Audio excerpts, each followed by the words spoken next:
काला साया। यूं तो बनारस घाट अपनी खूबसूरती के लिए बहुत प्रचलित है, पर घाट के किनारे कई राज लिए बैठे हैं। ये कहानी शुरू होती है बनारस के घाट के पास बने ममता निवास से, जहां प्रिया लाल जोड़े में ममता के घर उसकी बहू बनकर आती है। आओ आओ बहू, घर को अपने पैरों से पवित्र करो। ममता घर की दहलीज पार कर ही रही होती है कि अचानक एक बहुत गंदी सी बास पूरे घर में फैल जाती है।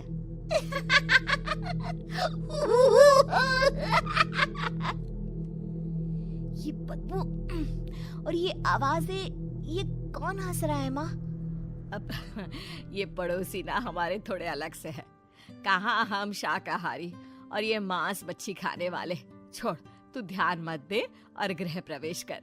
और हाँ बहू, अपनी सास की एक बात हमेशा याद रखना, इन पड़ोसियों से तो कभी बात नहीं करेगी। अच्छे लोग नहीं है ये। अपनी सास की ये बात मानेगी ना बेटा?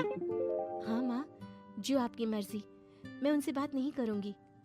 अगले दिन प्रिया अपनी पहली रसोई बनाने रसोई घर में जाती है। ये छोकी बात तो नाक में जा रही है। एक काम करती हूँ, खिड़की खोल देती हूँ। प्रिया खिड़की खोलने जाती है। इतने जाले, लगता है इस खिड़की को कभी खोला ही नहीं गया। पर ऐसा क्यों? ओह, नॉन वेज की स्मेल आती होगी ना। 2 मिनट के लिए खोल लेती हूँ, फिर बंद कर दूंगी। प्रिया खिड़की खोलती है। खिड़की खोलते ही उसकी नजर सामने वाले घर की खिड़की पर पड़ती है, जहाँ एक लड़की खड़ी होती है। हाथों में मेहंदी, लाल रंग की साड़ी, बिल्कुल सजी धजी, मानो प्रिया की तरह ही वो भी नई नवेली बहू हो। वो प्रिया को देखकर मुस्कुराती है। हे भगवान, माँ ने तो इनसे बात करने को मना किया था। प्रिया फौरन ही खिड़की बंद कर देती है और तवे पर चढ़े रोटी की ओर देखने लगती है, पर वहाँ रोटी न होकर मछली पड़ी होती है। ये क्या? पहली ही रसोई में इतनी बड़ी गलती। हे भगवान, अब मैं क्या करूं? प्रिया बहुत डर जाती है और फौरन रसोई की सफाई करने और फिर सभी के लिए खाना बनाने लग जाती है। जब वो सबको खाना परोसती है, सब तो ठीक है, मैं बेकार में चिंता कर रही थी। हे भगवान, ऐसे ही बस अपनी कृपा बनाए रखना। रात के वक्त जब सब सो रहे होते हैं, तब प्रिया को पायल की आवाज सुनाई देती है, जिससे उसकी आंख खुल जाती है। ये पायल की आवाज कहाँ से आ रही है? प्रिया उठकर उस आवाज के पीछे छत की सीढ़ियों तक जाती है। तभी उसे बच्चे के रोने की आवाज आती है। प्रिया छत पर जाती है तो क्या देखती है? वही लाल साड़ी वाली लड़की अपनी गोद में एक नवजात बच्चे को घुमा घुमा कर सुला रही है। तभी प्रिया की नजर उसके पेट पर पड़ती है। ओह गॉड, ये तो प्रेग्नेंट भी है। सुनिए, बच्चा सो नहीं रहा है क्या? मैं कुछ मदद करूं? नहीं नहीं, आपके घर वालों को अच्छा नहीं लगेगा, मैं संभाल लूंगी।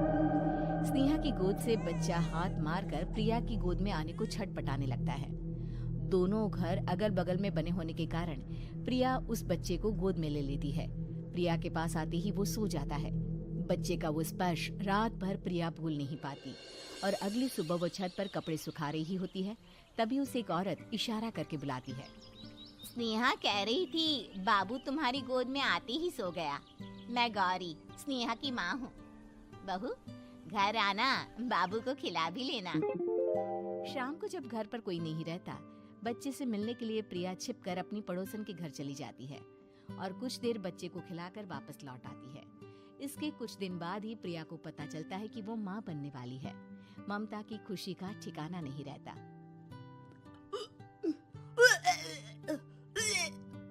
माँ जी, पता नहीं क्यों उल्टी आ रही है। प्रिया भागती हुई वॉशरूम में जाती है तो हरे और लाल रंग की उल्टी करती है। उस उल्टी में से कीड़े निकलते हैं। ये क्या? खून और ये कीड़े! माँ! माँ! प्रिया की आवाज सुनकर ममता दौड़ कर आती है, पर बेसिन में कुछ नहीं होता। प्रिया हक्की बक्की रह जाती है। ये सब क्या हो रहा है? प्रिया घबरा जाती है और अपने कमरे में जाकर सो जाती है।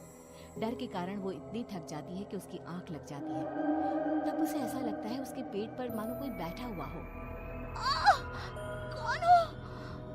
प्रिया के पेट पर एक 5 महीने की बच्ची बैठी हुई थी, जो बुरी तरह जली हुई थी। माँ, तुम ही मुझे लाई ना अपने पेट में। मैं तुम्हारी माँ नहीं हूँ। कौन हो तुम? माँ, देखो मैं जल गई बुरी तरह से। 6 महीने पेट में रहने को भी मुझे नहीं मिला। सहला दो ना माँ। बचाओ, बचाओ, माँ! ममता दौड़कर कमरे में आती है। प्रिया की बातें सुनकर वो सब समझ जाती है। तू कहीं बगल वाले घर में तो नहीं जाकर आई ना बहू? मुझे माफ कर दो, मैं गई थी माँ। उस घर में सब मरे हुए हैं बहू। कई साल पहले स्नेहा उस घर में बहू बनकर आई थी। कुछ ही दिन में वो एक बच्चे को जन्म देने वाली थी। पूरा घर बच्चे के आने की खुशी में खोया था कि एक दिन अचानक उस घर में आग लग गई। सब बुरी तरह जलकर मर गए। गौरी आज भी दादी बनने का इंतजार कर रही है और इसीलिए स्नेहा ने अपना अजन्मा बच्चा तुम्हारी कोख में डाल दिया। ममता ये कह रही होती है कि पीछे से उसके पैरों को एक बच्चा पकड़ लेता है। दादी, दादी। माँ, स्नेहा की गोद में यही बच्चा था। ये बच्चा कौन है फिर? तेरी मौत है। तेरी भी दादी। जिस चीज का ममता को डर था वही हो गया। ममता निवास के ऊपर मौत ने चादर बिछा दी थी। प्रिया का पेट ऐसे बढ़ जाता है मानो 9 महीने का हो। 2 हाथ उसके पेट से बाहर निकलते हैं। बहू, संतोष को फोन कर, किसी पंडित जी को बुला बहू। प्रिया का पति भागता हुआ घर आता है। ये तो होना ही था माँ। तेरा पाप तेरे सामने आ गया तो तू सह नहीं पा रही है। स्नेहा घर में आग लगी नहीं थी, माँ ने लगाई थी, प्रॉपर्टी की लालच में। और वो बच्चा मेरी पहली पत्नी का बच्चा है, मेरा बेटा, जो कि उस आग की चपेट का शिकार हो गया था। मैंने तुमसे ये सब माँ के कहने पर छुपाया था। मुझे माफ कर दो प्रिया। तुम अगर चाहो तो यहाँ से जा सकती हो।